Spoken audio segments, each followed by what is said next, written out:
Salut à tous, c'est Valentin et aujourd'hui on va passer en revue ce qui s'est passé sur les marchés hier.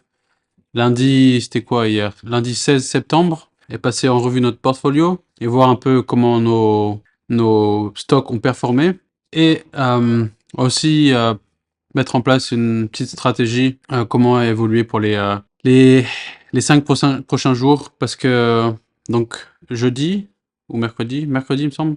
Mercredi, il y a la Fed américaine, celle qui décide des taux d'intérêt des banques, qui va annoncer leur décision, s'ils décident de réduire les taux d'intérêt. Donc pour le moment, il y a pas mal de spéculations. Beaucoup de personnes pensent qu'il y aura, la Fed va réduire les taux d'intérêt de 25 points de base. D'autres qui bon, les pronostics sont plus pour 50 points de base de réduction. Mais il y a beaucoup de choses en jeu et quand si on se base sur l'histoire et ce qui s'est passé par le passé, à chaque fois que la Fed a commencé à réduire les taux d'intérêt, ça a causé une récession.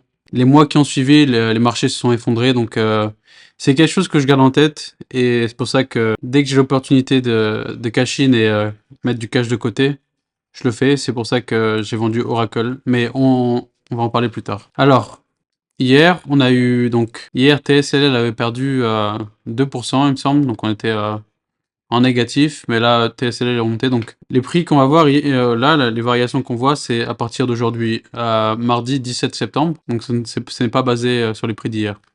On a Meta qui est pour l'instant en baisse de 18 centimes, 0,18%, qui est à 532 $ et 50 centimes. On avait reçu un dividende la semaine dernière de Tesla, de Meta, pardon. C'était pas grand chose, je crois que c'était 1% ou un truc comme ça. Ensuite, on a Palantir. Palantir qui est en augmentation encore de 1%. Palantir qui est sur une série, c'est incroyable. On est en plus-value de 2000 $. Ah oui, plus-value de 54,8%. C'est pas mal. Ensuite, on a Amazon. Amazon qui a augmenté de 0,79% pour fermer. Donc il y a 188 $. Total, si vous regardez sur la droite, on est en plus-value de 5,84%. PayPal qui est en baisse de 0,25%. On est en plus-value de 2% avec PayPal. PayPal qui représente 7,6% de notre portfolio. Ensuite, on a SoFi, ici à gauche. SoFi qui est en baisse de 0,25% et le prix est à 8,14 centimes. On est en plus-value de 194 $, soit 10,8%. Ensuite, on a Mind Medicine. Pour le moment, les marchés sont fermés. On est à moins 12,4%. Si vous vous souvenez, il y a de ça deux semaines, il me semble, on était à moins 20%, donc Mind Medicine qui fait son comeback. Pareil pour Atai, on est à moins 11,6%. Donc si la Fed réduit les taux d'intérêt, il est possible que ça affecte énormément les small caps, les compagnies, les sociétés avec une petite capitalisation boursière, mais que ça les affecte dans le bon sens du terme, c'est-à-dire que pour eux, ce sera moins cher de faire des emprunts, c'est le but des taux d'intérêt, donc pour eux, ce sera moins cher de faire des emprunts, et ce sera moins cher de rembourser leurs emprunts existants, donc ce serait un plus pour eux.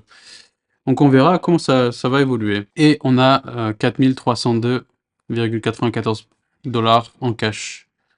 Je verrai la décision de la Fed mercredi et en fonction de leur décision, je verrai si je réinvestis ou si j'attends que le marché s'effondre.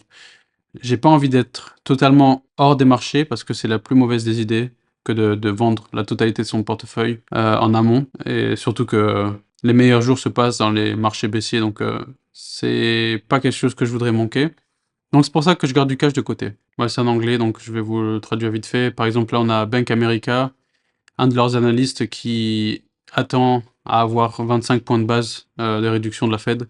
Les probabilités sont de 60% pour une réduction de 50 points de base pour les marchés.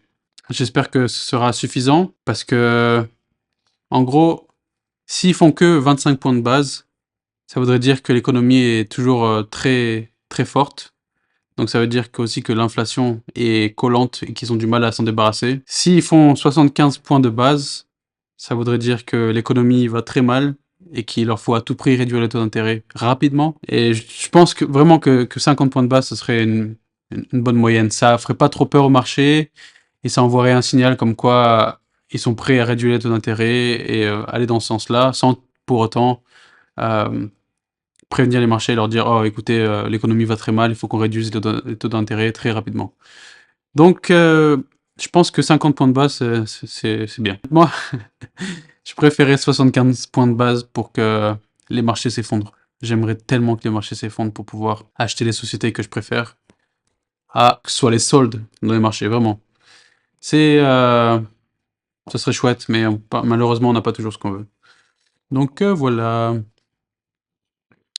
Si on se base sur notre charte, ici, on peut voir que Tesla avait traversé cette zone de résistance donc vendredi, était revenu tester ici en support, puis retester, et hier, à l'ouverture, on est revenu tester à 10,33, on a trouvé résistance, et on est reparti sur la zone supérieure.